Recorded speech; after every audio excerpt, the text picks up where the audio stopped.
வணக்கம். இன்றைக்கி நம்ம தமிழ் பொண்ணு சமையல் சேனலில் வாழைக்காயோட கொஞ்சமாக அரிசி சேர்த்து ஒரு சூப்பரான சைடிஷ் 5 நிமிஷத்தில் எப்படி செய்யலாம் தான் பார்க்க போகிறோம்.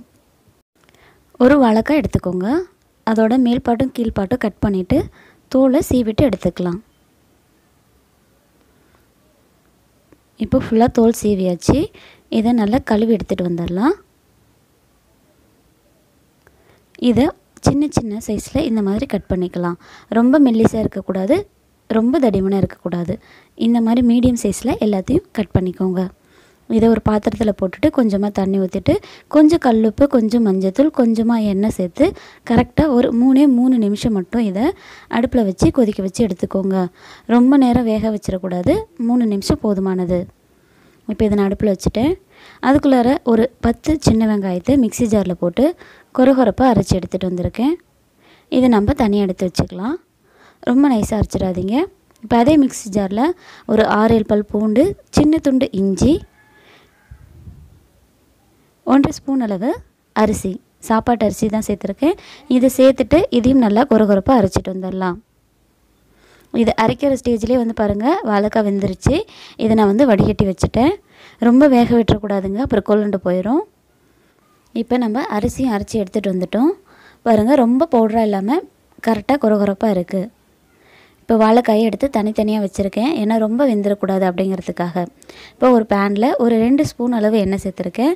எண்ணெய் நல்லா காஞ்சதும் அதில் 1 ஸ்பூன் அளவு கடுகு, 1 ஸ்பூன் அளவு உளுந்தம்பருப்பு, 1/2 ஸ்பூன் அளவு கடலைப்பருப்பு இதெல்லாம் சேர்த்துக்கலாம். இதெல்லாம் நல்லா பொரிஞ்சு வரும் பொழுது 1/2 ஸ்பூன் அளவு சீரகம் சேர்த்துக்கோங்க. ஒரு 10 பீஸ் இருக்கிற மாதிரி வெந்தயம் சேர்த்துக்கோங்க. இதை நல்லா கிளறி விட்டுக்கலாம். இதோட நம்ம அரைச்சி வச்ச சின்ன வெங்காய பேஸ்ட்டு சேர்த்துக்கலாம். பாருங்கள், இது நல்லா கொரகொரப்பாக தான் இருக்குது, ஒன்றும் பாதியமாக அரைப்பட்டிருக்கு. இதை லைட்டாக வணக்கி விட்டுட்டு ஆல்ரெடி நம்ம அரைச்சி வச்சுருக்கக்கூடிய அரிசி, இஞ்சி, பூண்டு இந்த பேஸ்ட்டும் இதோடு சேர்த்துக்கலாம். இதெல்லாம் சேர்த்துட்டு மறுபடியும் நல்லா வணக்கி விடுங்க. இது ஓரளவு சுருண்டு வர ஆரம்பிக்கும், அந்தளவு வணக்கிக்கோங்க. கொஞ்சம் கலர் சேஞ்ச் ஆனதும் இதில் மசாலா பொருள் சேர்த்துக்கலாம். தேவையான அளவு காரம் சேர்த்துக்கோங்க.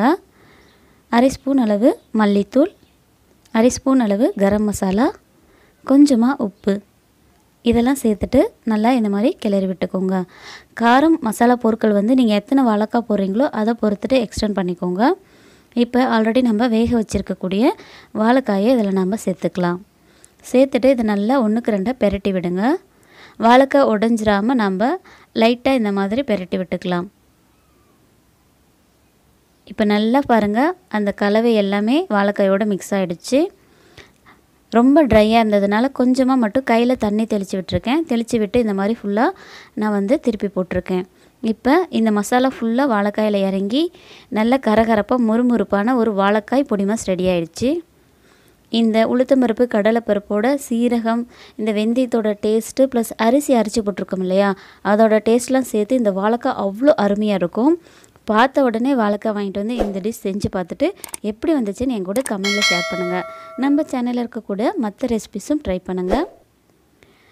பார்க்கவே ரொம்ப அருமையாக இருக்கும். சாப்பிட நல்லா கரகர முறுமுறுன்னு ரொம்ப சுவையாக இருக்கும். நல்லா தயிர் சாதம், சாம்பார் சாதத்துக்கு ஒரு சூப்பரான சைடிஷ் இது. இன்னும் நீங்கள் நம்ம சேனலை சப்ஸ்கிரைப் பண்ணலைன்னா சப்ஸ்கிரைப் பண்ணி நம்ம ஃபேமிலியில் ஜாயின் பண்ணிக்கோங்க.